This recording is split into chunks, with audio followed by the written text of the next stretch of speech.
అనంతపురం జిల్లా హిందూపురం నియోజకవర్గంలో Telugu Desam party assembly అభ్యర్థి బాలకృష్ణ ప్రచారానికి విశేష స్పందన లభించింది.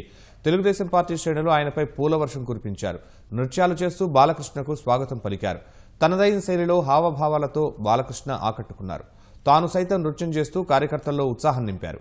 కరవుతో అల్లాడుతున్న రాయలసీమను సస్యశ్యామలం చేసేలా చంద్రబాబు కృషి చేస్తున్నారని అన్నారు.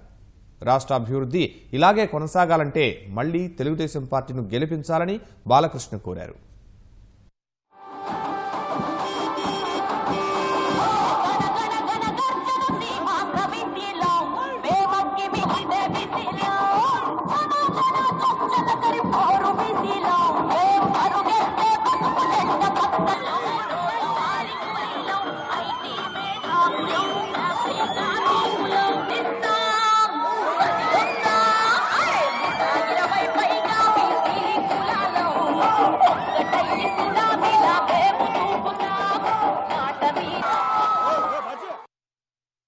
అనంతపురం జిల్లా కరువుతో నగరగలుగుతున్న అద్దలగుతున్న అవుతున్న అనంతపురం జిల్లాలో మనం పచ్చని పంట పొలాలు చూస్తున్నామన్నా, లేకపోతే రైతు సంతోషంగా పంటలు వేస్తున్నాడన్నా అది కేవలం మన తెలుగుదేశం ప్రభుత్వం చంద్రబాబు నాయుడు గారు ఏదైతే హెచ్ఎన్ఎస్ లేకపోతే హెచ్ఎల్సి మైనర్ ప్రాజెక్ట్ ద్వారా 170 టీఎంసీ నీళ్ళని ఇటు హిందూపూరు అటు మడగసీర పెనుగొండ మండలాల చెరువులకు అందిస్తున్నారు. కాబట్టి మనం ఆ మాత్రం చూడగలుగుతున్నామని సభాముఖంగా మీ అందరికీ తెలియజేసుకుంటున్నాను.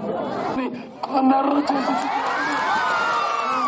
రాయలసీమ సినిమాని నన్ను గెలిపించవలసిందిగా కోరుకుంటూ, అలాగే మన తెలుగుదేశం పార్టీ లోక్సభ అభ్యర్థి పార్లమెంట్ అభ్యర్థి నిమ్మల కృష్ణప్ప గారిని అత్యధికమైన మెజారిటీతో అఖండమైన విచారించే కోరుకుంటూ నేను సెలవు తీసుకుంటున్నాను.